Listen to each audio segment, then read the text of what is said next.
Yeah, we are down in Studio B, and we're happy to be with Joshua Ray Walker here, and not quite from San Antone, from the Dallas area. And Studio B sessions are made possible by Sierra Nevada Brewing Company. Thank you for being with us today, Joshua. Of course. Thanks for having us out. Yeah, I hope the travel here was all right. Yeah, it's pretty easy. Sounds good. Well, why don't you play a song for our listeners, if you don't mind? Yeah, I can do that. Okay.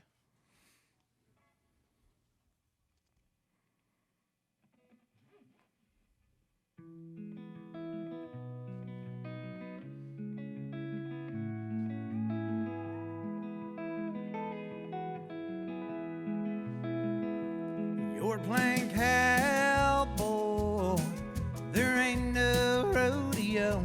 It's time to be a man, boy. No more blowing smoke. She'll give you second chances at romance. Won't hang up your spurs, 'cause you're playing cowboy.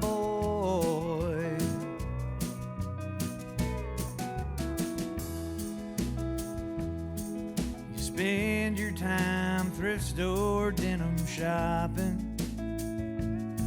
You want someone at home to cook and do the mopping.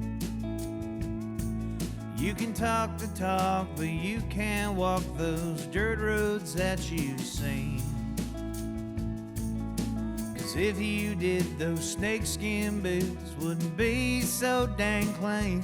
You're playing cowboy, there ain't no rodeo. It's time to be a man, boy. No more blowing smoke. She'll give you second chances at romance.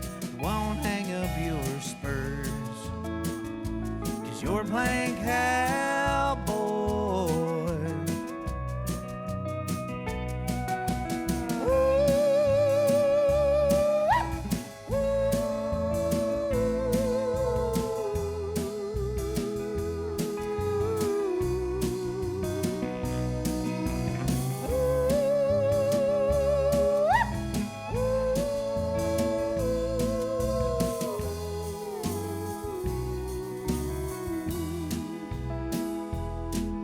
That sure does a need for riding fences. It's one that big and flat and more expensive. It's time to find you someone else to spin around the floor, looking like they'd smell of leather from a tourist western store. I'm done playing cowboy, there ain't no rodeo. It's time to be a man, boy. No more blowing smoke. She'll give you second chances at romance. Won't hang up your spurs, 'cause you're playing cowboy.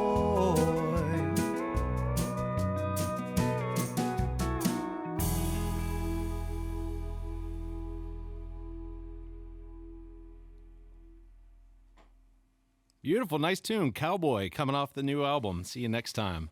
Yeah, thanks. Yeah, no problem. So you're playing at the Great Eagle in Asheville tonight. Correct. Yeah, the doors are at 7, and then you're starting at 8 p.m. Mm-hmm. Great. So, yeah, if our listeners want to go out and check this out live, you can go right on up to the Great Eagle at Asheville. Place our listeners know really, really well. The Great Eagle's a great place in Asheville to play. Yeah, I've never been there. I'm excited to go. Yeah, what have you heard about it? I've just heard it's a good venue. You know, I've heard it's a fun place to see a show. And, you know, it's one of those places a lot of friends have gone through and played before, so I'm glad to finally play there. Awesome. Yeah, it's really well established and a wide variety of musicians and styles and really receptive music town and all that stuff. So I know you guys will have a great time. Yeah, I'm looking forward to it. Cool. So I wanted to start in to ask you about the albums, the trio. It's a trilogy of albums. Mm-hmm. And as far as I understood, that they're all kind of representing mythical characters in a fictitious bar. And this is the thematic part that unifies all three of them. Correct. Yep. All right. So this last one is See You Next Time, which is the farewell album saying goodbye to everybody. Right. Does it represent a closing of a chapter? Is the honky tonk closing? Yes. Okay.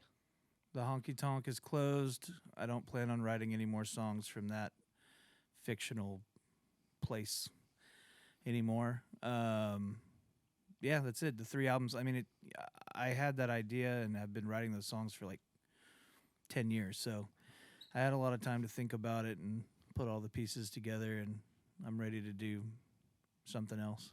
Yeah, I love it. I saw the part where it was taken 10 years, and like that's a lot of time to develop into a conceptual trilogy of albums or songs Right. and things like that. So there has to be a lot of like passion for the characters that you've created for it, and also a lot of time like it's time to move on.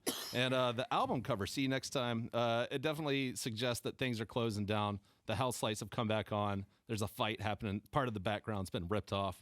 I love that kind of playful part of it. Thanks. Yeah. So, are there any characters in your mythical story that you really relate to, or that you're going to be sad to say farewell to?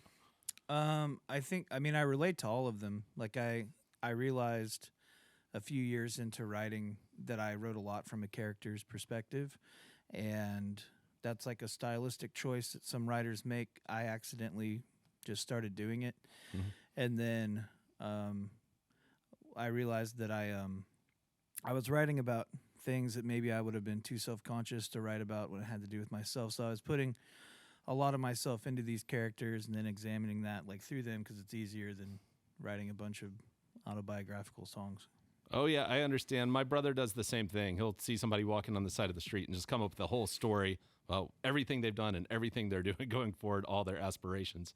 Is that somewhere that your mind normally goes in the songwriting process? Are you envisioning the whole world that surrounds one factual piece of information, essentially? Yeah, I see my songs as movies. Like I get a visual picture when I'm writing a song, and then I try to describe that in the song. So I'm seeing like the character, the space they're occupying, what they do, the whole thing. I have, these songs are like snapshots of more elaborate characters that, maybe I'll write more about one day, or maybe not. A lot of my songs come from like people watching and just kind of this big amalgamation of like all the people I've met over my, life. So it's like you start putting people in like categories, like this whole group of people reminds me of each other, and they kind of all come together to create like one of the characters. Yeah, I understand. And maybe Welfare Chet was one of the ones that really stuck out to me the most, who's kind of a hilarious character who's eating at the bar, even though they don't serve food at that bar.